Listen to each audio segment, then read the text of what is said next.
is Glenn Oliveira, and I was born in Oakland, California in 1946. So I met Glenn, I think, through the Alpha Club. He's really well known in the area for restoring and rebuilding Alfa Romeos. Probably one of the premier guys in California. I became interested in Alphas because a couple of my roommates from college, after we graduated, lived in LA, and they had a couple of Alphas. When I went to visit them, we drove them and worked on them, and I thought, these are pretty neat little cars. So when I first started working here, I worked on all my friends' cars, no matter what they had.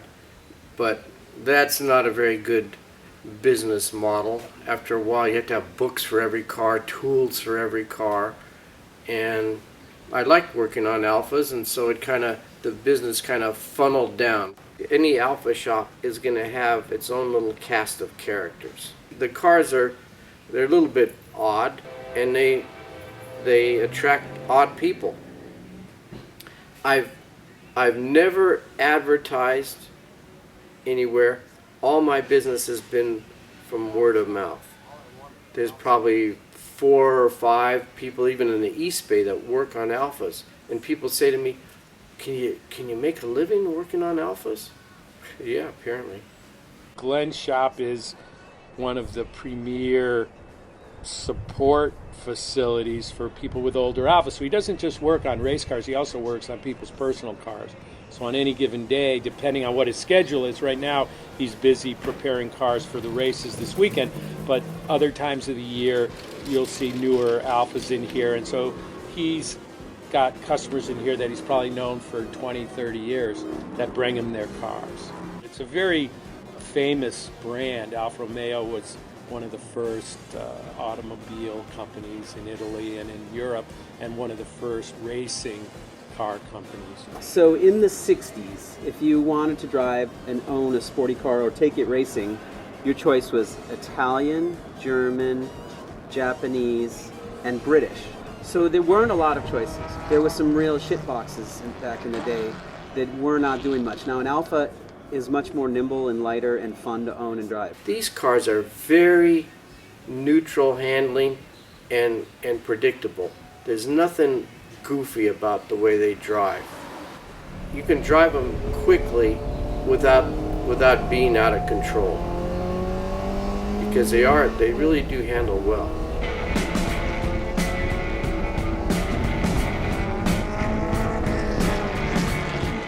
In the 70s, John Norman was a racer and Glenn was his mechanic engineer. And post that generation of guys, Glenn is a member of, we underlings, we're the next generation. We've kind of gotten dragged along, and they were racing these cars new.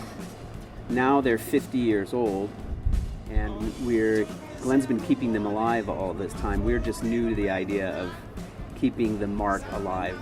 He's genuinely interested in getting young people or old people, whoever has an Alpha, into the cars and into enjoying them and not being afraid that they're going to break them or whatever, using the cars for what they're for. He's a real Alfisti.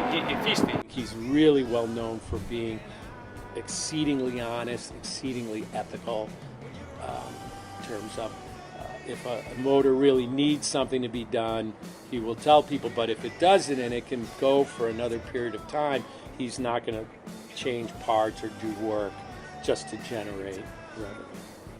Glenn is a huge resource. I mean, you have to look at what his background is. He has an engineering degree, so it's an approach to the cars that is genuinely informative. You go to Glenn's shop, and he has the tools to show you why the book is written the way it's written.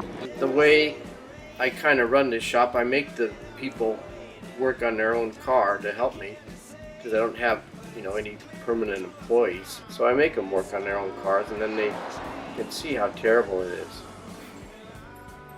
I mean, how much fun it is. You'll see 4 of us come in the shop and then post our lunch hour start fixing the latest car that's in the air, and before you know it, 3 hours have passed and all of us have wrenched away on someone's car that's been sitting there.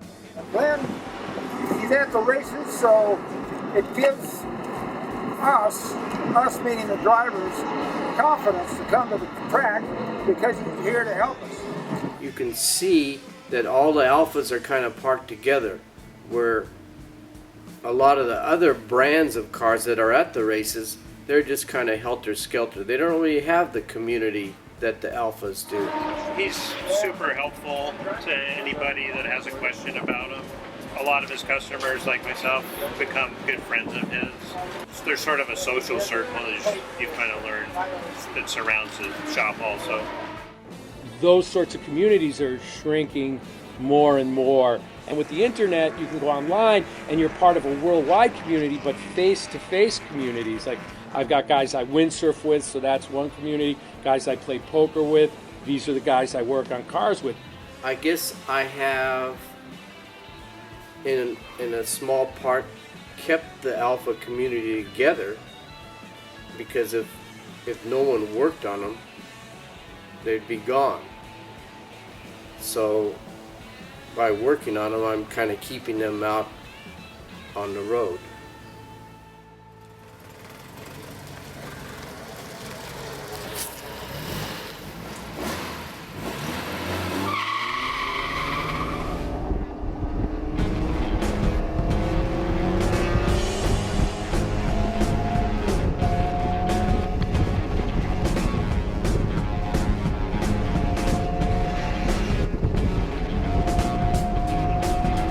How has the shop affected the neighborhood around here? The neighbors are constantly complaining about the noise and people racing up and down the street.